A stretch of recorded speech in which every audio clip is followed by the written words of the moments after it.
أسعد الله مساءكم، أهلا بكم في عدد جديد من ساعة ثقافة، برنامجكم الثقافي الذي يعنى بالشأن الثقافي في الجزائر.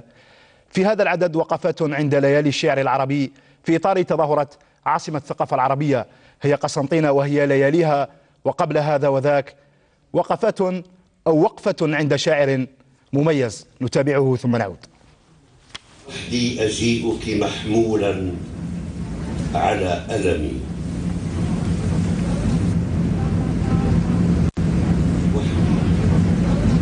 أجيئك محمولا على ألمي، مشتت العمر أسقي خطوتي بدمي، لا العشق لا الكأس لا ليلى تبادلني سر الغياب، ولا حبري ولا قلمي، وحدي وخلفي دروب الشعر عالية من شمسها، وتمادت في دنا الظلم. هذه بلادي تلك بلادي، هذه بلادي أراها اليوم تذبحني، قل لي بربك قبري ها هنا بكمي، هذه التي حافيا واسأل شوارعها، ركضت طفلا ينز الحب من قدمي. يا أيها المتنبي دلني فأنا نحت مثلك أشعاري من الحمم، من ذا سيسمو بآهاتي وأسئلتي، من يا أبا الطيب الأسمى من الحلم، إني عهدتك وضاحا إذا لغة تعثرت بين نون البين والندم، أكاد ألمس حزني حين تحملني هذه الحروف على إيقاعها الشبم، ألفني برداء الصمت محترقا في ظل معنى وجود قاد للعدم.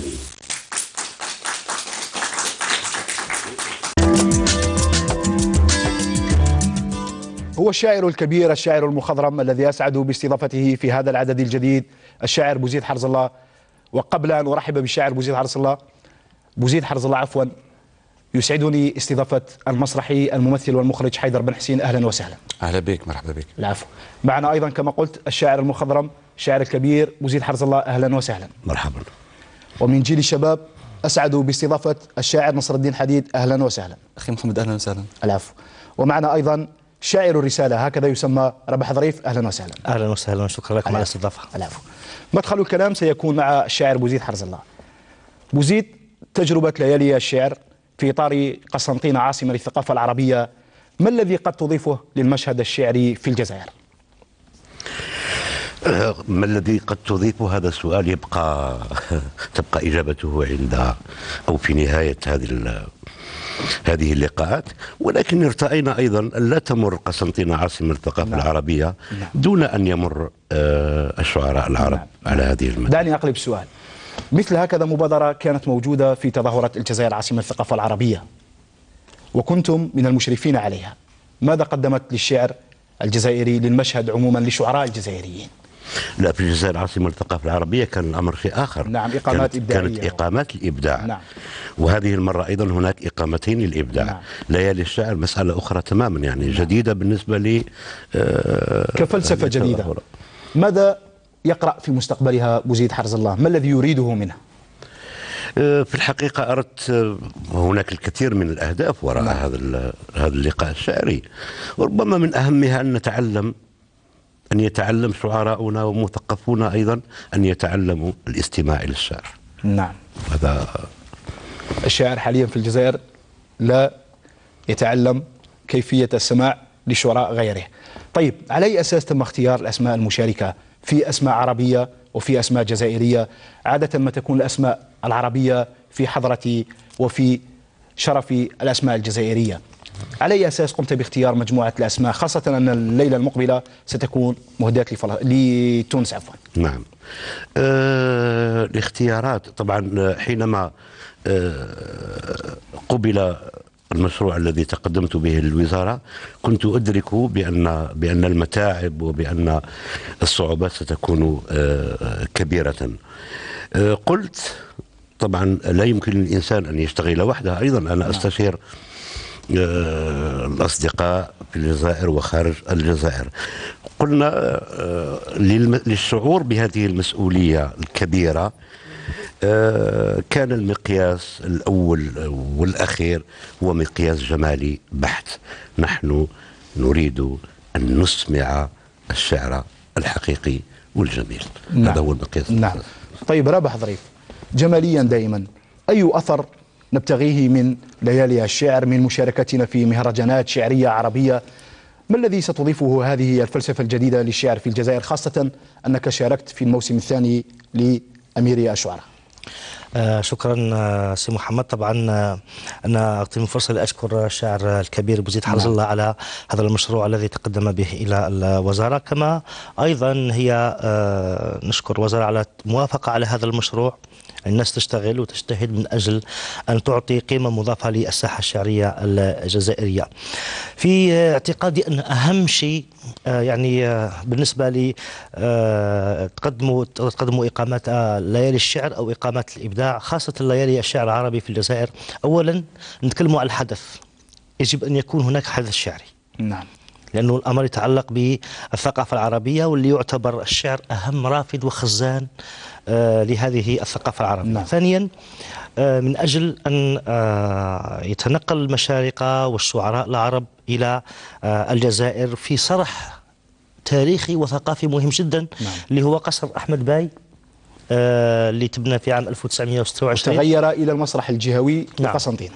طبعا حتى يعني بصفة عامة أكيد شعراء العرب لما يجوا لقسنطينة راح يوقفوا على جميع الأطلال، كل الأماكن الثقافية وكل المعالم الثقافية والتاريخية. نعم. هناك يجب أن الشاعر لما يجي الجزائر ويقرأ شعر أمام جمهور ذواق وراقي، الأكيد أنه ربما راح تغير نظرة تاعه للجزائر. نعم. لا يمكن أن نعول فقط على الصورة وعلى السينما وعلى الفضائيات من أجل أن ننقل صورة الجزائر. نعم. هناك صورة المثقف والشاعر الجزائري المتمسك بهذا الموروث الثقافي والخزان الثقافي الكبير اللي هو الشعر العربي. يجب أن يكون في اتصال دائم مع الشرق. نعم. أيضا هناك يعني للأسف الشديد يعني ربما والأصدقاء يشاركوني، هناك نظرة نوعا ما أقول أنه للمشرق تجاه الجزائر، خاصة نعم. فيما يتعلق بالشعر، أنه ربما هناك نوع من الغرور الشعري لدى المشرق. أقولها غرور شعري. أكيد أنه إحنا حابين يشوفوا تجارب شعرية جزائرية من أجل أن الجزائر قامات في الشعر. طبعا تجارب مختلفة، تجارب متنوعة، من أجل أن يدركوا جيدا أن الجزائر بلد شعراء كبار ولها مدارس شعرية متميزة، وأن يعني حتى لما نتكلموا على الشعر الأستاذ بوزيد حفظ الله يعمل على التنوع. نعم. أقول تنوع، لماذا تنوع؟ لأنه الشعر ليس القصيدة. نعم. الشعر ليس القصيدة، القصيدة هي جزء من الشعر. الشعر هو تجارب مختلفة متنوعة متعددة. نعم. أنا شخصيا عندما طلعت على الأسماء التي شاركت في ليلة الشعر الفلسطيني الأولى، وأيضا على ليلة الشعر الفلسطيني التونسي الثانية اللي حتكون في 28 ماي المقبل. نعم. يعني شعرت بأنه هناك رغبة فعلية وحقيقية، وهناك يعني نية طيبة لدى الصديق الشاعر بوزيد حرز الله في أن ينقل إلينا تنوعا شعريا قادما من المشرق ومن الدول العربية. نعم. المجاورة، على أن يقدم أيضا تجارب متنوعة مختلفة من الجزائر. هنا إذن فهي فرصة من أجل أن نقدم الجزائري المتنوع ونستقبل أيضا العربي المتنوع، لا النمط الواحد. فرصة لنقول له أن الجزائر تملك قامات شعرية حاضرة وتملك أيضا جيل جديد. الجيل الجديد حاضر معنا من خلال نصر الدين. نصر الدين، شاركت في مهرجانات في الداخل وفي خارج الجزائر. نعم. حضرت مع قامات شعرية. نعم. ما الذي اكتسبه نصر الدين من خلال هذه المشاركات؟ ما الذي أضافته لك لرصيد هذا الشاب الجزائري الذي يبدع شعرا؟ نعم، دعني أقول لك بداية أشكر الضيوف الكرام على هذا الحضور وعلى هذه المشاركة. بداية دعني أقول لك أن المشاركة في هذه التظاهرات لا يخضع لعملية إحصائية. نعم. يعني وكأننا نقول أن هذه التظاهرة سوف تصنع كذا وسوف تأتي بنتائج كذا. هي مسألة ذوقية تعتمد بالأساس على يعني تلاقح القرائح، مد جسور التواصل بين الشعراء، التعريف بالثقافات الأخرى. يعني ربما الذين يحضرون إلى هذه الدول أو في هذه التظاهرات، وربما الذين يأتون أيضا إلى الجزائر من أجل المشاركة في التظاهرات، ربما حين يذهبون إلى هناك سيحملون مزقا من التراث الجزائري ومن من الشعر الجزائري، وربما نظرة أخرى عن الثقافة في الجزائر. يعني التظاهرات هي بالأساس لها عدة أبعاد، يعني ممكن ثقافية، سياحية، ربما أبعد مما يكون أن هناك تظاهرة من أجل أنها تضيف أو لا تضيف. يعني نعم. ما الذي سوف نضيفه يعني ولا سوف ننتظره من تظاهرة شعرية مثلا أو من خلال الاحتكاك بأسماء كبيرة؟ نعم. يعني ولكن ليس الأمر بالطريقة البراغماتية المادية. يعني نحن سوف نحضر شعراء لأجل أن نصنع جمهورا مثلا، أو هناك نتيجة نعم. جاهزة. النتيجة سوف تأتي أكلها يعني عن بعد، يعني وعن يعني يعني تكسير الروتين. يعني الفعل الثقافي في حد ذاته هو مكسب للجزائر ومكسب للثقافة. ألا تعتقد أن هذه المناسباتية في تقديم الشعر تضر بالشعر في الجزائر؟ تقصد بالمناسباتية أنه لا يجب أن يكون المناسبات الكبيرة، عواصم الثقافة، الجزائر عاصمة الثقافة العربية، المهرجان الثقافي الإفريقي الثاني بالجزائر، حتى نقدم أنفسنا وحتى نقدم ثقافتنا؟ الشعر هو حاضر في كثير من التظاهرات، وليس فقط عاصمة الثقافة العربية، حاضر في المسرح وحاضر في التظاهرات. طيب، ما دام تحدثت عن المسرح دعني أنتقل بالسؤال إلى حيدر محسين. حيدر، مسرحة الشعر مثل ما قلت في تصريحات سابقة تتطلب الاشتغال على الجانب المادي، ونقطة الارتكاز مثل ما تحدثت هي الجانب البسيكولوجي ومزجه بالجانب المادي. كيف يمكن أن نمسرح نصا ما؟ هل كل القصائد تصلح لتكون مسرحيات؟ بسم الله والصلاة والسلام على رسول الله. هو المسرحة قبل يعني ما نهضروا على المسرحة ولا جوست قوس صغير هكذاك. نعم. ما نطولش. نعم. هو أصل المسرح شعر بالأساس. هو نعم. المسرح كتب شعر لأرسطو قبل من وقت الإغريق، قبل ما يظهر أرسطو، قبل ما يظهروا الكتاب الكبار، قبل ما تظهر الثورة البولشيفية في روسيا 1917 اللي خرج منها ستانيسلافسكي. نعم. اللي ولا أسس مبادئ التمثيل والأداء والإخراج وذاته. أصل المسرحي شعر. نعم. ولكن المسرحة بعيد عن يعني بعيد على الناحية البسيكولوجية والناحية المادية ونقاط الارتكاز، أنه المقام الشعري إذا صح تعبير نسميه مقام شعري يليق يكون فيه يعني أقل ما يقدر يكون فيه القصة. نعم. القصة لأنه المسرح واش يشتغل على تحقيق هدف مادي، ويشتغل على فرجة.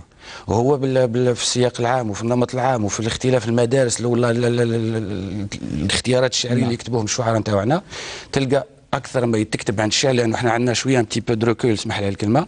دونك تلقى الصعب، تلقى القصه. واش تولي عندك الفرصه كي يكون الشاعر بجنبك، ولا كي يكون الشاعر يعني تقدر تتصل به بسهوله، تولي تعاود تبروفوكي الشاعر وتفتح تستفز الشاعر باش يعطيك على الاقل سبب كتابه ذاك الموقف. مواقف دراميه باش تديك المواقف الدراميه. نعم. باش من بعد تدخل تلبسها بهالات وحالات نفسيه. نعم. باش من بعد تمد للممثل وسائل قول الشعر بلا ما توضر، بلا ما تفسخ، بلا ما تقسم ما بين شاعريه الكلام ولا. نعم. الابعاد تاع الوصفيه والكينونه نتاعو اللي حطها فيك، يعني لانه عمل ثقه على باس. نعم. ومن جهه واحده اخرى تخدم على اساس المقومات المسرحيه اللي يكونوا هو اشتغال على هدف مادي معين. بالتالي نعم. عندما يتم تحقيق ذلك الهدف المادي في مسرحه الشيء، الهدف البسيكولوجي ولا الهدف الاسمى يتحقق عمليه اوتوماتيكيه. نعم. نعم. وهلا. نعم. طيب بوزيد حرز الله، من القصيده الكلاسيكيه الى التجريب فيها الشعر، وهو ما شكله اخر اعمالك تقريبا، ما شكلته اخر اعمالك، هل اللغه الكلاسيكيه حاليا لا تقدم القلق الذي يسكننا حاليا، هو ما ادى بك الى الاشتغال على جانب اخر هو التجريب؟ في الحقيقة القصيدة تبقى قصيدة كتبت. نعم.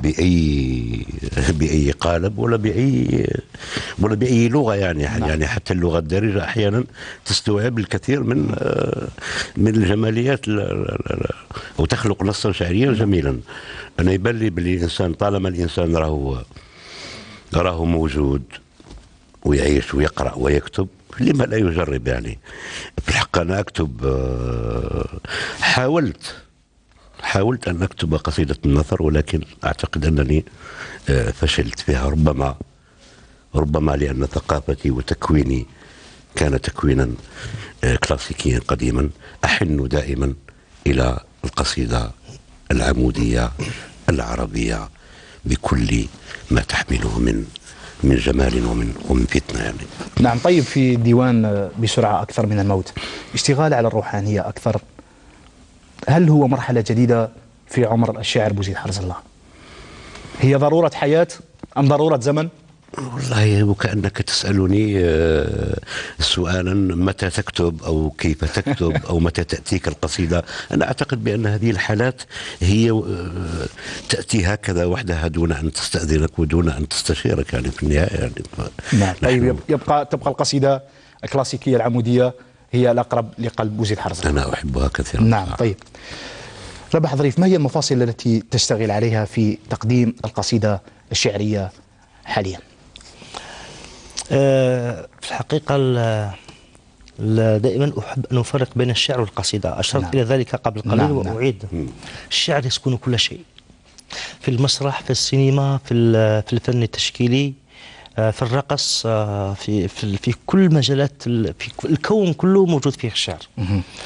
لكن القصيدة هي ذلك القالب معروف، قصيدة العمودية، القالب صدر عجز قافية بحور. ولكن أعتقد أنه من الصعب جدا أن نضيف إلى الشكل العمودي شيء من الشعر لعدة أسباب. أعتقد أن من بينها هي هذه المسافة 14 قرن من التراكم الأدبي والنفسي والشعري هذا من جهة. من جهة أخرى، كون تكلم بوزيد حرز الله على قصيدة النثر وقال أني فشلت. طبعا قصيدة النثر هي سياق، وقال ربما فشلت، قال ربما طبعا، وهو لكن هو اعتراف في غياب حركة نقدية طبعا. هو تجريب مهم جدا. هو بوزيد حرز الله وكثير من الشعراء اللي جربوا في الكتابات اللي خرجوا من القالب العمودي أعطوا فرصة للقوالب الأخرى، ولكن أعتقد أن تلك قصيدة النثر هي الخاسرة وليس نعم. وليس بوزيد. فهذا التجريب مهم جدا. لكن دعني أقول أن القصيدة هي ميزان ومزاج نفسي أكثر منه شكل. الشكل يفرض عليك من قبل داخلك، يعني عندما تكون منكسر لا يوجد هناك نظام معين في حياتك. نعم. الجانب النفسي هو الذي يحدد طبعا. فأنت لا يستحيل أن تكتب قصيدة عمودية. القصيدة العمودية تحتاج إلى طول نفس، تحتاج إلى اتزان، تحتاج إلى أنه حياتك تكون منظمة، أنه أيضا تكون هناك موسيقى يعني. نعم. لكن عندما تنكسر الموسيقى في داخلك، عندما تكون مهتزا في داخلك، عندما لا تجد إجابات على الأسئلة المطروحة، عندما تكون عندما تعيش في حالة قلق مستمرة، أعتقد أنه تجد نفسك تكتب قصيدة النثر، تكتب نص أدبي مفتوح. طيب، بين الرواية والشعر أيهما الأقرب يا رباح ظريف؟ أنا كتبت رواية نعم. 2011 وعن منشورة البيت قديشة، ولكن معظم الأصدقاء اللي قرأوها وحتى القراء اللي لقوا اللي فيها شعر يعني، فما لم أستطيع. حاولت أن أتخلص من الشعر فلم أستطيع. حتى في الرواية كانت فيها لغة شعرية. هذا هو الأساس، يعني في النهاية الآن كل التجارب الناجحة فيها شعر. لا سينما ناجحة دون شعر، ولا رواية ناجحة دون شعر، ولا موسيقى ناجحة دون شعر. نعم. ولا مسرح ناجح كما قال دون شعر. الشعر هو الحياة. لذلك علينا أن نتعامل مع الشعر كروح، كإبداع، كقدرة على الخلق. هل هذا يعني أنه رباح ظريف لن يكتب مجددا الرواية؟ ممكن، ولكن أنا جربت الرواية ووجدت نفسي ربما ظلمت الأبطال اللي قتلتهم جميعا في الرواية. إنه هو المشكل هو أنه في الشاعر فيه شيء من النرجسية بصفة عامة. نعم. الروائي عليه أن يتخلص من نرجسيته ويقدمها لأبطاله. نعم. وشخوصه في الرواية. هنا التناقض. هل يستطيع الشاعر أن يتنازل عن بطولته ودور البطل إلى أبطاله الذين يخلقهم فيها الرواية؟ هنا المحك إذا استطاع في النهاية فقد لا يكون شاعرا بالأساس. أما إذا كان شاعرا حقيقيا فأعتقد أنه سيقضي على أبطاله في الرواية، إما الموت وإما الجنون وإما أنه تفشل. وبالتالي فأعتقد هنا الأمر أمر نفسي. اللجوء إلى الشكل في اعتقادي هو أمر نفسي بالدرجة الأولى. عندما أحسست في لحظة من اللحظات أن القصيدة العمودية لم تعد تستوعبني، أو ربما أقول أنه ربما لم أستطيع أن أقدم الإضافة اللازمة للقصيدة العمودية.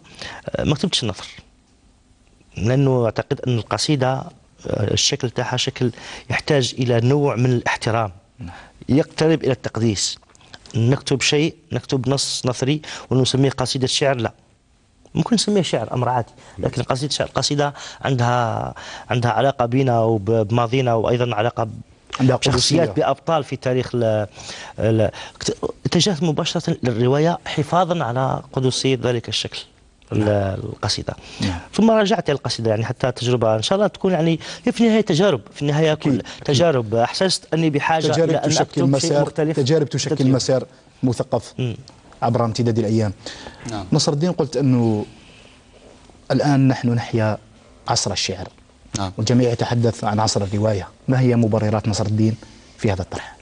نعم، يعني دعني أنطلق من كلام الشاعر بوزيد حرز الله.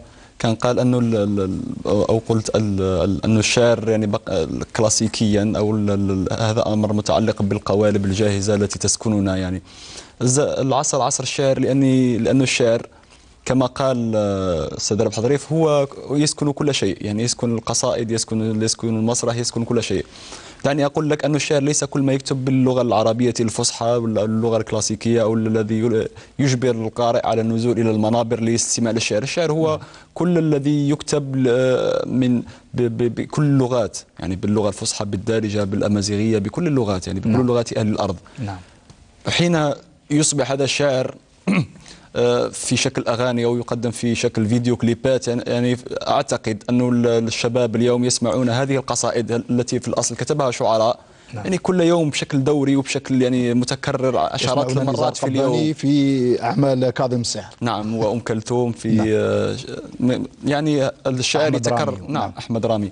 يعني الشاعر يسمع، تستطيع بإمكانك أن تسمع عشرات القصائد في أشكال مختلفة. فقط هناك أن الشاعر أصبح لا يقدم نفسه، أصبح يقدمه الفنان. مثلا أصبحنا مثلا نتلقى القصيدة في أشكال عدة، والأقرب إلى أذننا أو إلى يعني لغتنا أو إلى قاموسنا. يعني ممكن اللغة الدارجة يعني هي الأقرب لنا ولغتنا الأم. يعني نسمع الكثير من الأغاني باللغة الدارجة، وربما حتى أغاني الراب لدى الشباب. يعني هي اللغة التي تستوعب قاموس الجيل الجديد. وبالتالي أعتقد أنه العصر هو عصر شعر وليس عصر الرواية. لها مكانتها أيضا، ولها فضاءاتها، ولها مبدعوها، ويبقى لهذا الطرح ما يبرره.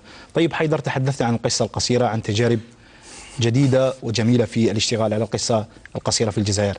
أيهما الأقرب لنقدمه مسرحا، الشعر أم القصة القصيرة؟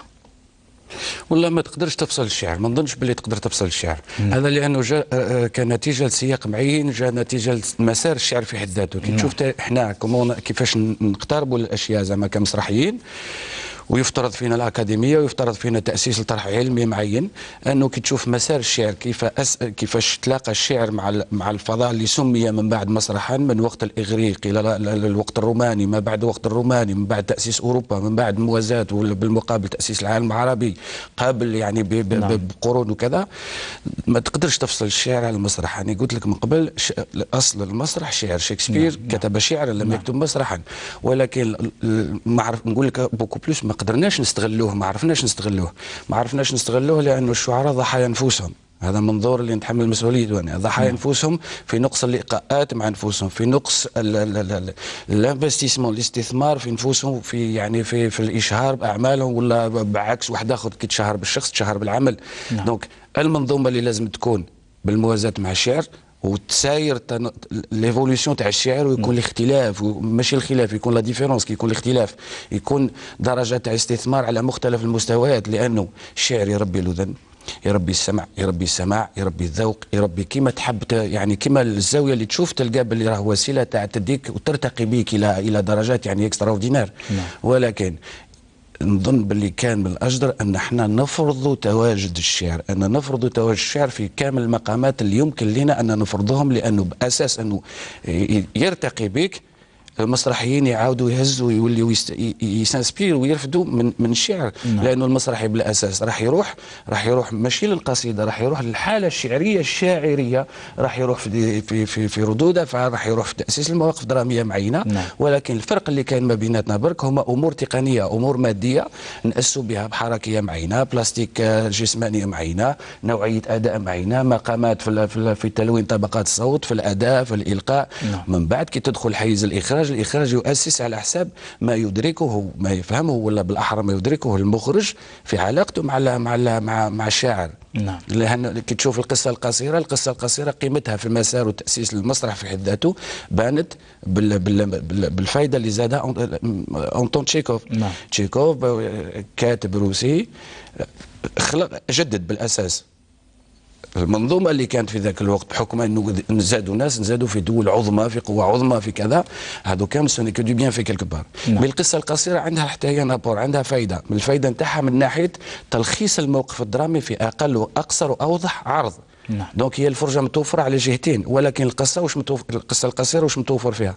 متوفر فيها الشخصيه، دونك كطباعه كوميتون كاركتير، متوفر فيها المكان، متوفر فيها الزمان. تقدر تلقاهم في الشعر ولكن ماشي كامل الشعر، وهذا ما يجعلش هذا الشعر هذا الاخر ماشي شعر، لانه على باز هو هاجس، هو حاله نفسيه، هو الشهداء يعودون هذا الاسبوع اقتبست عن قصه قصيره، اقتبست عن قصه قصيره الكبير. ومام الوضع الكونتكست اللي كان ثم والتساؤل تاع الشيخ محمد بن قطاف كان نابع من ديجا هو بالاساس نقدروا نقولوا الى تري بوبولار الله يرحمه بالاساس. دونك اللي احنا ما تقدرش نحلوا الناحيه الشاعريه اللي كانت عنده، ما نجرأش نقول الشعر، ولكن نقول الناحيه الشاعريه في الكلام اللي كان عنده.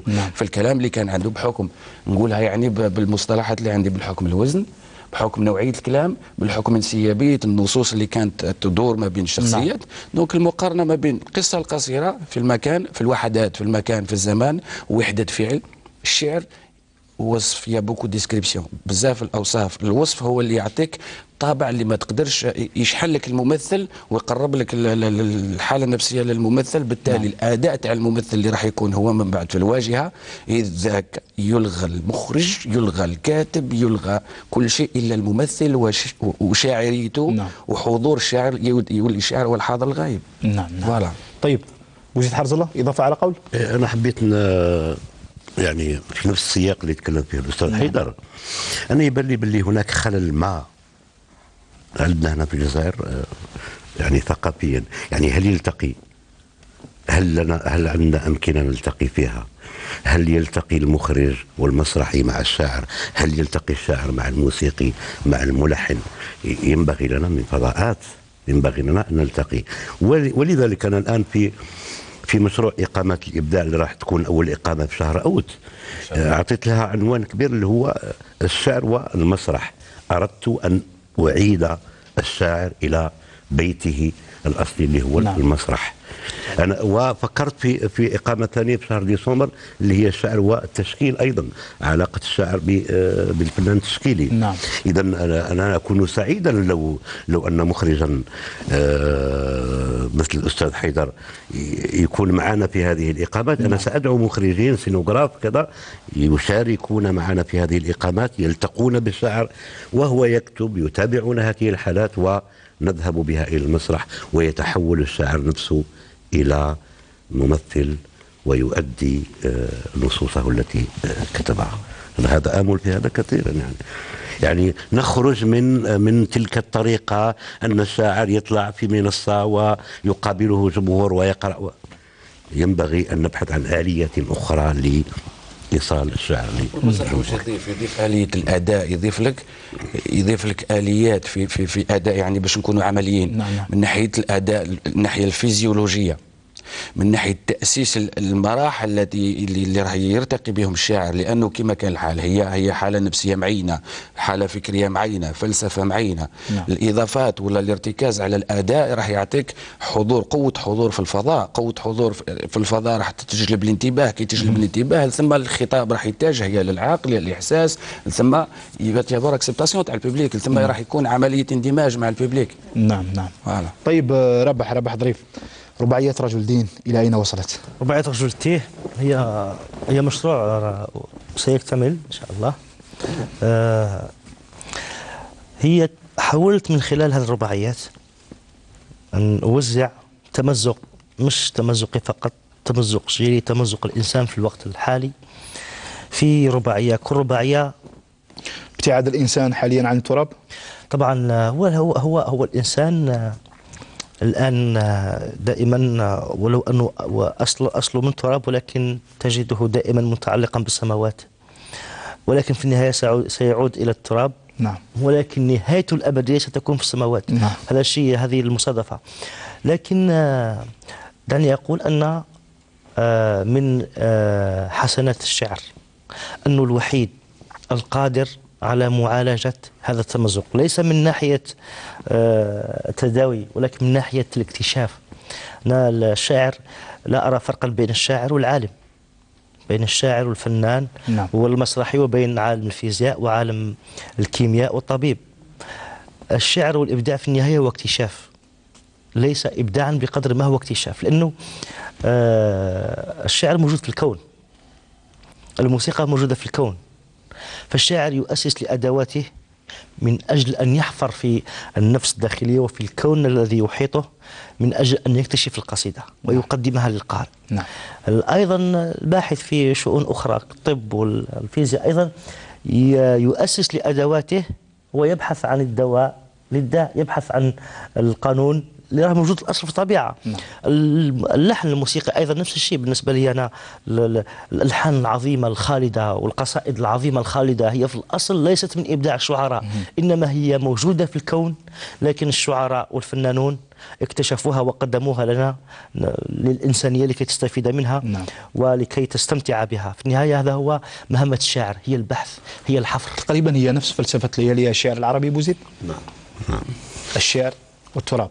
الشعر والتراب، نعم. كان هذا هو شعار هذه الليالي. نعم. وبالمناسبة أنا دعني نتكلم على نقطة أساسية بالنسبة للشعر. نحن عندنا واحد المشكلة عند الشعراء، يعني أنهم يريدون أن يسمعوا الآخرين شعرا، ولكنهم في كثير من الأحيان لا يستمعون إلى الشعر. نعم. مشكل. ولذلك في ليالي الشعر العربي حبيت ناخذ واحد التجربة اللي هي دعوة شعراء ونقاد ومسرحيين وموسيقيين للأماسي، لا للمشاركة وإنما للاستماع. نعم. نعم. الاستماع إلى الشعر. وبين قوسين ليالي الشعر العربي ستكون أيضا هنا في العاصمة بالمكتبة الوطنية.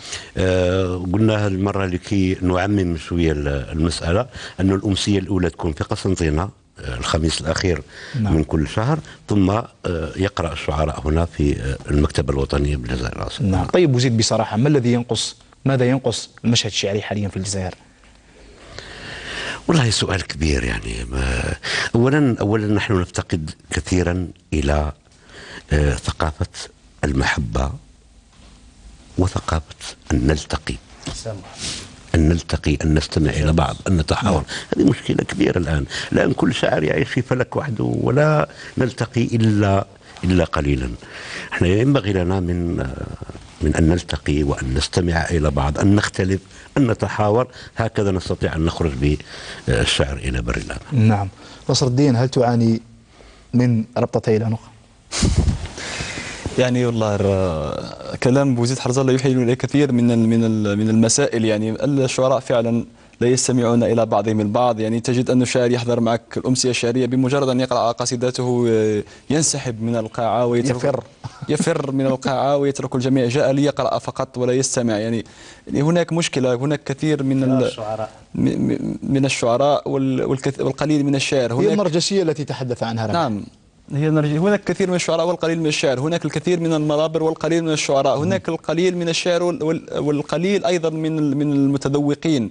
يعني هناك إشكاليات مترابطة فيما بينها. يعني هناك إشكاليات كثيرة. حتى الشعر، ليس كل شاعر هو شاعر. يعني حتى القارئ أو المستمع فقد الثقة بسبب هذا الكلام الذي يعني كان يتكلم عن المحبة، وهو موضوع مهم أيضا. يعني هذه التهم الذي يتقاذفها الشعراء فيما بينهم. يعني هناك غياب ثقافة محبة. يعني الشاعر، يعني أي شاعر في الجزائر أن يكون الشاعر جميلا. نحن الجزائريون لدينا عقلية قتل النجوم. يعني أي شخص يظهر يلمع نجمه هذا ليس شاعر. أنا كنت شرفت بوزيد حرز الله في أحد الأمسيات الشعرية، يعني بوزيد حرج الله وبكل قامته قال هذا شاعر، ويعني كان زكى يعني عن طيب خاطر وبدون ادنى بروتوكولات. يعني هذه الشجاعه يفتقدها الكثيرون من الشعراء، يعني قلما حتى ولو تعجبه قصيده يعني يكتفي بالصمت او عدم يعني عدم المبادره، عدم الخوف من سرقه النجوميه ربما. نعم، لا المشكله ان تجد في الجزائر الكثير من النقاد والقليل من الشعراء. يعني النقد يعني نعم، في غياب نقد اكاديمي. نعم، أتكلم عن النقد الأكاديمي. كثير من الانتقاد، لا أقول النقد، يعني الانتقاد، يعني النقد هناك يعني النقد الموضوعي البناء الذي يركز على الإيجابيات والسلبيات، ولكن هناك الكثير من الانتقاد والقليل من النقد. نعم. طيب قبل أن تقرأ لنا ما شئت من ديوانك أسأل حيدر. قلت أنه مسرحة الشعر أو الاشتغال على تقديم الشعر مسرحيا مثل ما حدث في عديد المرات معك موجه إلى النخبة، ما الذي يجب حتى يوجه للعامة؟ سؤال أكبر من السؤال اللي تفضلت به الأستاذ بوزيد. يبدو أنه مشكل في الأسئلة الكبيرة. شوف علاش قبيل أنا قلت لك باللي كيلكو بار الشعراء راهم فيكتيم تاع نفوسهم، مي أوسي من جهة واحدة أخرى والشعراء والفنانين البلاستيكيين والمسرحيين وكذا اون توس فيكتيم كيلكو بار. بمعنى أنه لا جيستيون تاع لي سال، تأسيس تنظيم القاعات ولا الأماكن اللي راهي كي تلمها الأعمال الفنية وتلمها القامات وتلمها الشعراء وتلمها المسرحيين وتلمها الفنانين، تفتقد للمهن اللي تلتهي بالقاعة. بمعنى بلا ما نسميه حتى قاعة، بلا ما ندخلوا في حتى أمر، يعني كي تروح القاعة وش يليق تلقى من منظومة اللي تستقبل الفنان حتى المنظومة اللي تدي الفنان الشرف اللوج نتاعو، حتى تديه للقاعة، حتى تديه للخشبة، فيها منظومة كامل اللي تقوم بالفنان، تقوم احتراما، تقوم لأنه به يعيش ماديا يفو سكيلوني، تولي توظب له عملية إشهارية معينة تسبق المجيء نتاع الفنان، عنده قرعة ما نتاعو اللي تجيه للقاعة. يعني نهضروا أمور تافهة، ولكن هذا الواقع نتاع الفنان، أنه غدوة من بعد يتكثر العملية النقديه عليه ولا الكتابه عليه، كي تكثر الكتابه عليه غدوه يتحط الناس كامل تتحط قدام الامر الواقع، لانه واش يولي امر سبيسيفيك لهذا الميدان اللي هو الغيره، لانه عالم نفسيات. يتحتم هذاك الشاعر او ديالك المسرحي باش يقعد في القاعه، باش يفرم القاعه يتحتم يقعد، لانه لازم تخدم ثاني منظومه توتور. ما نقدرش انا نلوم الشعراء ولا نلوم المسرحيين ولا نلوم غير الناس هذو، نلوم بوكو بلوس. انا بالك نقول لك الصحافه، عموم الصحافه. نعم. تعرف ونعرف كامل نقولها تحت مسؤوليه، لان ماهيش حاجه كبيره. ولا يجيك صحفي صغير يروح الجريده كبيره يفوت ستاج في الصفحه الثقافيه. نعم. وهو ستاج في الصفحه الثقافيه، نبداو من الصفر بالك نتكلموا على امور اكبر. وهو ستاج في الصفحه الثقافيه يفوت عليه قامه من قامات الشعر او المسرح او الفنون، اي فن من الفنون السبعه، يفوت عليه مرور الكرام. ومن بعد منوط به انه يروح مع ذلك الاستاذ او ذلك القامه باش يدير معه حوار، يكمل الحوار يقول له فكرني في اسمك. كيفاش يعني على كي تتراكم لي كومبورتمون هذو على قد ما يتراكموا، واش يولي رد فعل السيد ولا الفنان ولا الشاعر؟ من بعد واش تولي عمليه عزه نفس. نعم. بصح انا درك باش نقول لك يعني الى مثلا نفكروا باش نديروا ان سيستام اللي لازم يكون ان مارشي دولار. نعم. كي يكون ان مارشي دولار هنا عندنا في البلاد، يكونوا القاعات اللي يستثمر فيهم هذا الشيء هذا، باش اساس الشعر وشنو هو؟ يفوت على النخبه راح تغربل، يا عمليه غربله ديكونتاسيون. الشيء اللي يفرض روحه بحكم النخبه يفترض فيها وجود الممارسين، وجود المتابعين تاع الممارسه اللي هما بالاساس نقاد، وموجودين متابعين درجه اخرى اللي هما الصحافه وهما المستكلفين بالعمل الاشهاري. نعم. بلا ما نشخصوا بلا ما نعميه.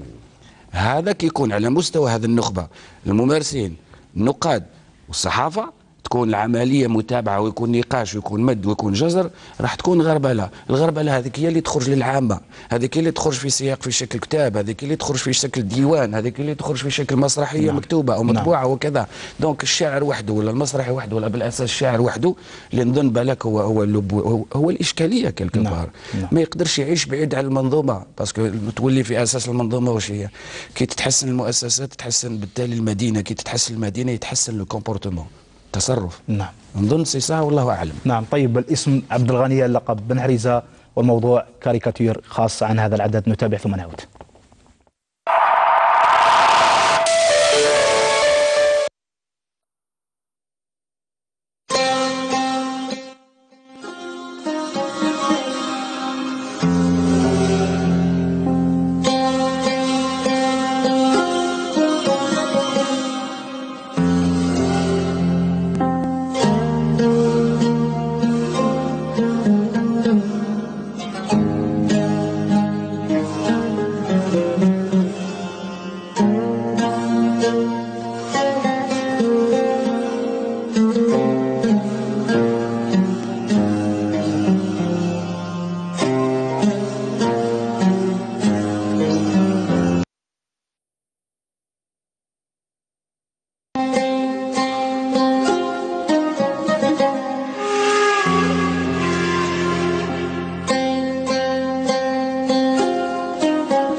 طيب بوزيد حرز الله، تعليق على كاريكاتير؟ والله لا، هاي اللي عجبني اعطوه لي. اكيد غالي والطلب رخيص. ربح ظريف، نريد ان نسمع شعر.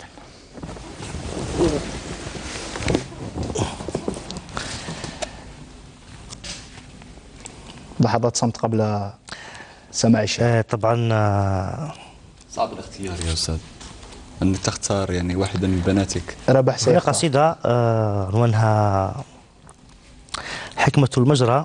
نعم. طبعا هي تحكي على فيها شيء من الوطن، وهذا الطبع الوطني يسكنون دائما ونسير فيه بحكمة غريبة. نعم. سأجدها. حكمة المجرى.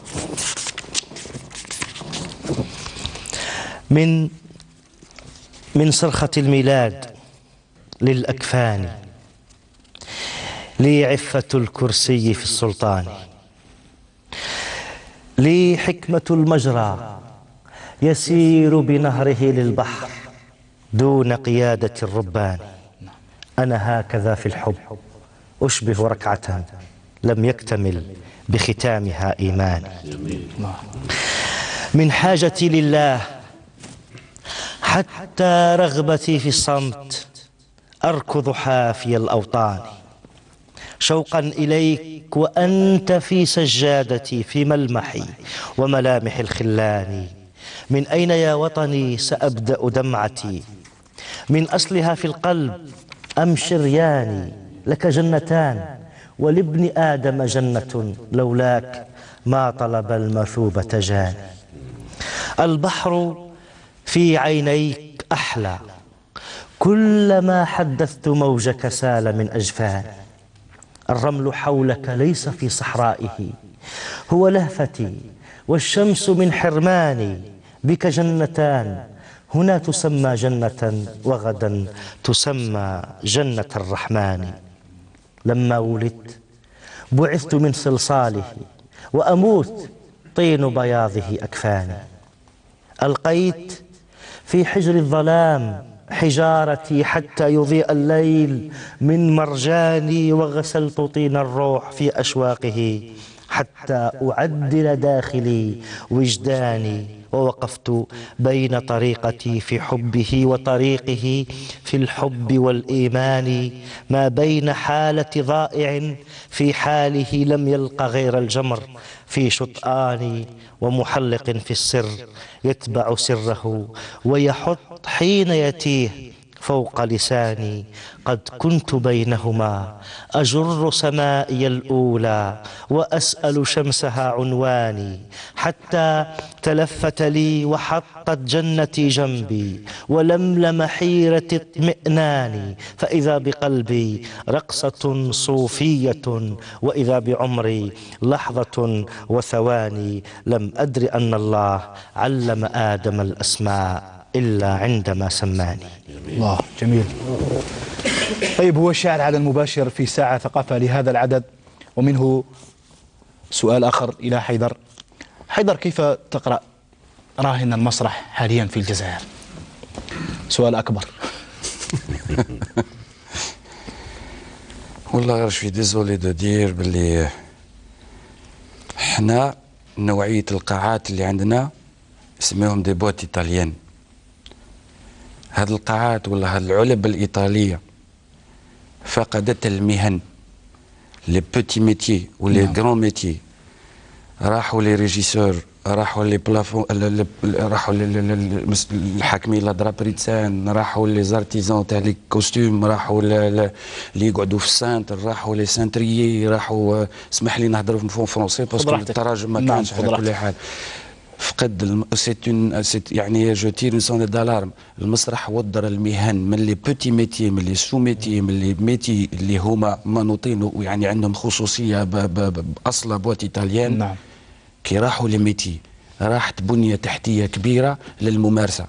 الراهن اللي رانا نقولوا فيه بلا ما نشخصوا بلا ما ندخلوا في حتى تجريح ان شاء الله احنا نكبروا على هالامور. هذا الممارسه كيفاش نقولوا هكذا اوريزونتال، انه يفترض فيها انه تكون الممارسه. ما يعقلش انه مسرح عنده تاريخ من مسارح بلا ما نسميه يتاسس ليه 30 او 40 سنه. نعم. نفس درجه الممارسه على مسرح تاسس مثلا في 2010. انه يا ما تكونش اون اكسيسيون، ما يكونش ان ترافاي يعني في تصاعد في صعود، باسكو بتاسيس وتنظيم المسرح يعني من كوميتون مارشي في وسط المسرح. المسرح يتطور في وسط الشعر، يتطور في وسط الكتاب، يتطور في وسط الموسيقى، يتطور في وسط كامل وجميع الفنون يقدر يستقبلهم المسرح، لانه يكون مسؤول على توظيف القاعات، استقبال الاشخاص، استقبال الفنانين والاشهار وكامل المنظومه اللي تقدر تصورها. مي لو بلو غراف اللي نقولوا بحكم اني ممثل وهذه مهنتي، المسرح ودر المهن اللي خاصه بالخشبه، خاصين بالبلاطو، اي سا سي غراف. نعم. فوالا. المسرح ودر المهن بالتعبير العامي، والشعراء في الجزائر لا يسمعون بعضهم البعض.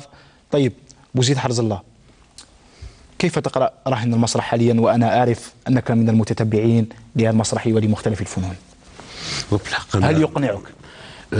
ليس كثيرا. نعم. مع وجود بعض التجارب يعني، ودائما وكانت فرصة اللقاءات المسرحية بالمناسبة غدا في مهرجان المسرح المحترف. نعم. أنا لقاءاتي القليلة خلتني نتعرف على الكثير من الشباب المبدع، من الممثلين ومن المخرجين، وايضا من الاعمال المسرحيه الجاده. وهذا المهرجان يؤسس للعلاقه بين الشعر والمسرح. نعم. من خلال برنامج ادبي يشرف عليه الشاعر نعم. عبد الرزاق بوكبة. نعم. طيب نتابع تركيب اخر لشاعري القضيه الفلسطينيه، لان ليله الشعر العربيه الاولى كانت لفلسطين. نتابع محمود درويش ثم نعود.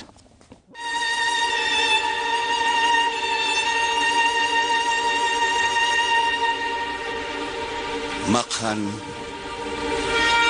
وأنت مع الجريدة جالس، لا لست وحدك، نصف كأسك فارغ والشمس تملأ نصفها الثاني، ومن خلف الزجاج ترى المشاة المسرعين ولا ترى إحدى صفات الغيب تلك، ترى ولكن لا ترى.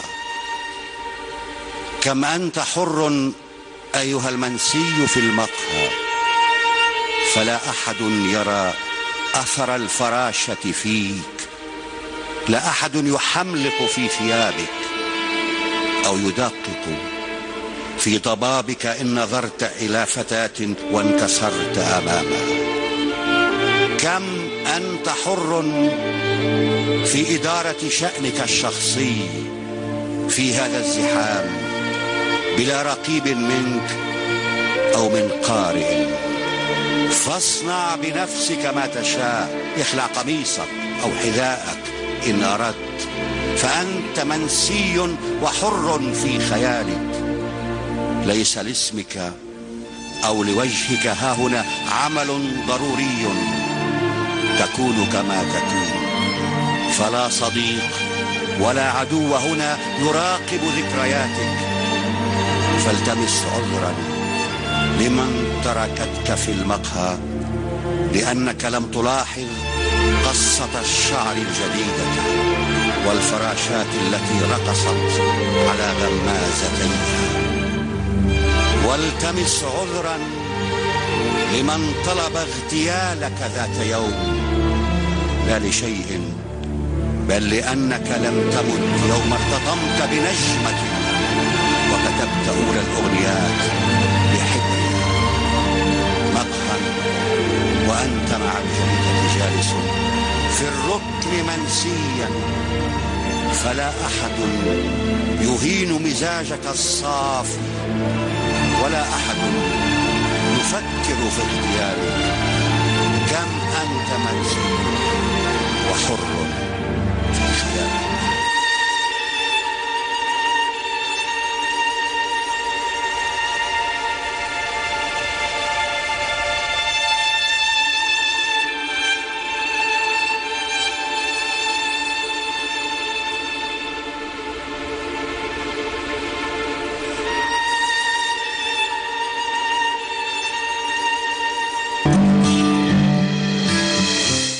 لست وحدك بصوت الكبير الراحل محمود درويش. ونحن في ساعة ثقافة لسنا لوحدنا، معنا طلبة الجمعية الثقافية الكلمة للثقافة والإعلام. نأخذ سؤال من المشاركين والمشاركات معنا في هذا العدد. اختاري ضيف ولك السؤال. أستاذ بوزيد، مساء الخير. أتساءل فقط عن مكانة الشاعر الجزائري في الوطن العربي. أعتقد بأن وجود شاعر حاضرين أعتقد فيه جواب كبير. يعني كثير من الشعراء الجزائريين الذين شاركوا في كثير من المسابقات ومن الجلسات الشعرية العربية أبرزوا الوجه الجميل الحقيقي للشعر الجزائري. نعم. وبوزيد حرز الله جاب عديد المهرجانات في العالم وقدم الشعر الجزائري كما يجب تقديمه. طيب، سؤال آخر. سؤالي موجه إلى الشاعر بوزيد حرز الله. دائما. نعم. دائما. ما هو سبب كتابة معظم أشعاره باللغة الإسبانية؟ باللغة الإسبانية هي الترجمة. نعم. لا، هذه ترجمة. يعني هو في الحق هذا الديوان الأخير تعرفي كما واحد الناس يكون عندهم الزهر، هذا الديوان عنده زهر أنه ترجم إلى اللغة الفرنسية، ترجم إلى الإسبانية، وترجم إلى الإنجليزية، وحاليا يترجم إلى اللغة الفارسية. يعني هذه ترجمة وليست كتابة في الحق. نعم. طيب نصر الدين. نعم.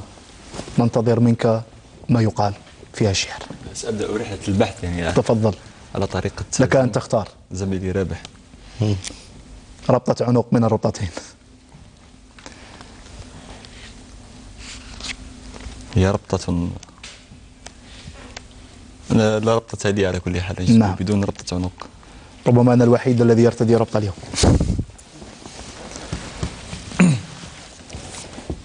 أيقظتها عند الصباح الباكر، وعلى نوافذها نقرت كطائري. أيقظتها حتى أعدل قبلتي، وأقول للشمس القديمة غادري قومي، فإن الأرض تحلم مثلنا، والضوء يمسك ساق ليل عابر. تتظاهرين كقطة بيتية بالنوم حين أحب أن تتظاهري يا أنت كيف تحولين تهوري لحمامة تحت الشتاء الماطر، حتى أقاوم في صباحك مرة شفتين تلتهمان كل مشاعري. لم أدري حتى الآن كيف أصير في حضن الهوى طفلا بعام العاشر. ماذا فعلت لتجعلي من رغبتي قطة تنام على رصيف شاغر؟ وكأنني في الحب أدخل مسرحا، لكنني وحدي اشتريت تذاكري. لا نص لي غير التأمل صامتا، لا مشهدا في العرض غير ستائري. فإذا انتهى الفصل الأخير وصفقت لي وحدتي، أحرقت كل سجائري. إني أنا الحجري في حبي لها، ما زلت أنحت في الكهوف دفاتري. حجرية كل اعتقاداتي أنا، ما زلت أمشط شعرها بأظافري. مستذئبا في الحب أشبه رغبة، في القتل في الإبحار مثل مغامر. أعوي إذا حاولت قول أحبها، فأنا أقول أحبها بخناجري. حضني يعلمها بكل بساطة قبل اكتشاف النار. دفء يناير قرصانتي، إني أتيت محملا بخرائطي، بجواهري، بعساكر ورقي وبوصلتي. وكاهنتي التي قرأت بكفي كل حظ عاثري. لا زلت مقتنعا لحد تطرفي أن الحياة تريدني كمسافر. تهدي إلي سجائرا كوبية لأدير كل الحرب فوق منابري. وأنا ككل بناية إن أرتمي منها أعد طوابقي للآخر. نعم. طيب، جميل ما يبدع.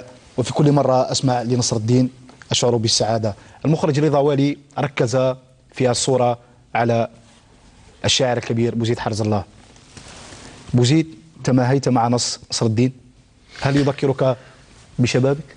لا في الحقيقة أنا نقول لك باللي ليس مجاملة لأنه أمامي أو الأستاذ رابح ضريف، يعني حتى اختيارك كان اختيارا جميلا.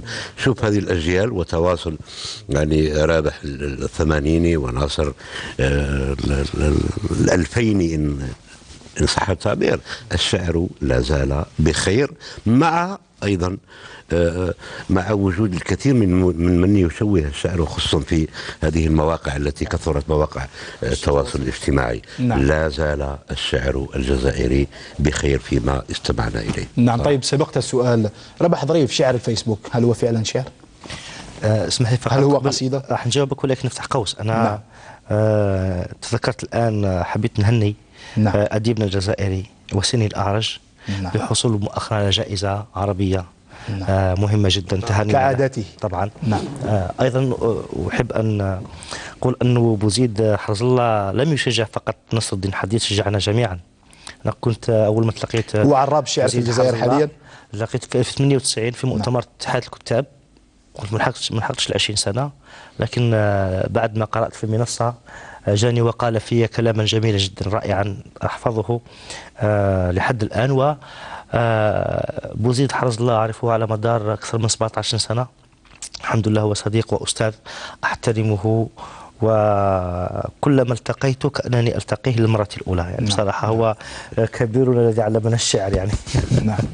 فشرف كبير نكون معاه في هذه الليلة يعني. علق لي على شعر الفيسبوك، وأيضا حدثني عن آخر أعمالك قبل دخول الاستوديو فيلم. نعم. أولا شعر الفيسبوك، أولا نتفق على شيء، يجب احترام منابر الشعر الحقيقية. نعم. الفيسبوك ليس منبرا للشعر، هذه أولا. ثانيا علينا أن نستغل الفيسبوك ووسائل التواصل ووسائل التواصل الاجتماعي في دفع الشعر لا في تحطيمه. أعتقد أننا اشتغلنا بالعكس، فعن طريق هذه الوسائط الناس لا تحترم أنفسها ولا تخجل، فتكتب أي كلام وتصفه بالشعر. وأنا أوجه رسالة إلى الصحفيين والإعلاميين في الأقسام الثقافية، ليس كل ما يكتب في فيسبوك شعرا. وأحذرهم من الكسل الثقافي والكسل الميداني. نعم. إنهم لا يتنقلون لمحاورة الشعراء. الإعلام الثقافي صار مذنبا. طبعا إنهم لا يتنقلون لمحاورة الشعراء والبحث عن الجديد، إنما يكتفون بنقل ما ينشر على الفيسبوك إلى الصحافة الورقية. إذن العملية التشويه والتشويش لم تبقى محصورة في الفيسبوك فقط، بل تعددها من الفيسبوك إلى الجرائد واليوميات، إلى بعض المواقع، وتعادتها إلى المواقع الإلكترونية المحترمة التي أفسدتها هذه وتعادتها إلى بعض القنوات. زمن البرنامج تقريبا يوشك على الانتهاء. العمل الأخير فقلت العمل الأخير لا هو فيلم، نعم، سيناريو فيلم الظل والقنديل الذي عرض مؤخرا بمناسبة عيد الطالب يوم 18 ماي. وتشرفت بحضور طبعا وزير المجاهدين، وزير الثقافة، ووزير الشؤون الدينية، ونخبة من الممثلين والفنانين. الظل والقنديل هو فيلم تلفزيوني روائي طويل في 82 دقيقة، يحكي على سيرة الطلبة الجزائريين في محاربة الاستعمار الغاشم، من إخراج ريم الأعرج وإنتاج محمد قطاس وإشراف رمضان بالهادي، وهو من إنتاج وتمويل المركز الوطني للبحث في تاريخ الحركة الوطنية وثورة أول نوفمبر. نعم، مبروك مبارك. طيب تقريبا لأنه زمن البرنامج يوشك على الانتهاء، حيدر بماذا تحلم للغد مسرحا وشعرا؟ على طريقة المسرح. والله راك تشوف على واش كاين، يعني كما تكلم استاذنا الاستاذ بوزيد حرز الله، وكي يتكلم على لي جون ويتكلم على الشبيبه ويتكلم باللي يقول لك توفا بيان كيلكو بار. انا نقول لك مهما كان لم ينزعج ضمن الثرى تبرو. نعم، هذا ما نقول. نعم. طيب نصر الدين، ماذا بعد آخر دواوينك وهو أول دواوينك؟